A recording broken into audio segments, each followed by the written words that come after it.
Goeiemôre vriende en baie welkom by ons oordenkings op hierdie Vrydagoggend. Ja, die winter is soort van hier by ons. Ons gaan voort met Lukas 1 en vanaf vers 67. Sagaria, sy pa, is hierna met die Heilige Gees vervul en het geprofeteer en gesê: Lofwaardig is die Here, die God van Israel, want hy het omgesien na sy volk en hulle bevryding bewerkstellig. 'n Kragtige verlossing het hy vir ons bewerk uit die nageslag van Dawid, sy dienskneg, soos hy reeds lank gelede by monde van sy heilige profete beloof het, verlossing van ons vyande en uit die hand van almal wat ons haat. Dit het hy gedoen om ontferming aan ons voorvaders te bewys en sy heilige verbond in gedagte te hou, die eed wat hy teenoor ons vader Abraham gesweer het, sodat ons, gered uit die hand van ons vyande, hom sonder vrees sou dien, en al ons dae voor hom in heiligheid en geregtigheid kan leef.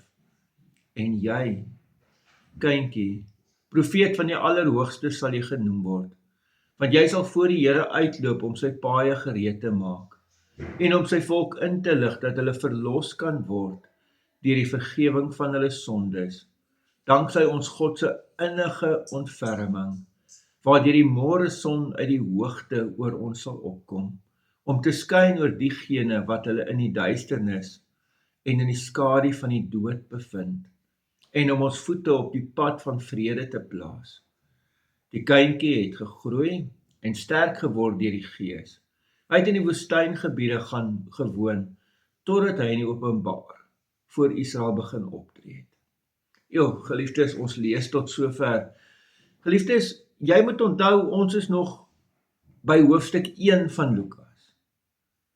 En kyk hoeveel kere het jy al gehoor, vervul met die Heilige Gees. Net in die eerste hoofstuk. Hier weer Sagaria, gevul met die Heilige Gees.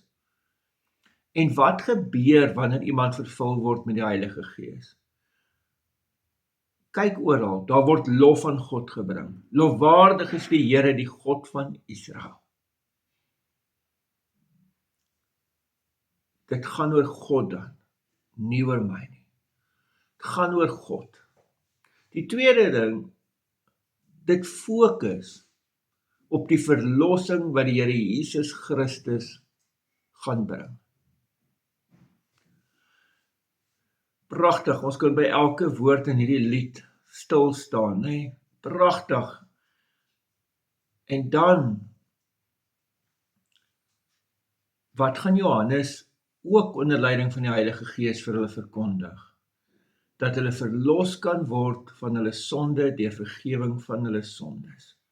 Hulle verlos kan word. Die verlossing is 'n verlossing van ons sonde en die effek van dit op ons lewe. En dan gaan ons God sonder vrees kan dien. En hoor hierdie mooi, dat hierdie môreson, die lig van God, wat ek en jy besef die Here Jesus Christus is, oor ons gaan skyn, oor diegene wat hulle in duisternis en in die skadu van die dood bevind. En hy plaas ons voete op 'n pad van vrede. So. Wonderlik, wonderlik, wonderlik. Mag ek en jy, gevul deur dieselfde Heilige Gees, leer om vir God in alles te loof en te prys. Mag ek en jy, gevul deur die Heilige Gees, leer dat die Here Jesus Christus ons enigste verlossing is. Amen. Here almagtige God, baie dankie dat ons hierdie teks mag hê. Dankie dat ons hier mag vashou en mag weet, ons verlossing is seker.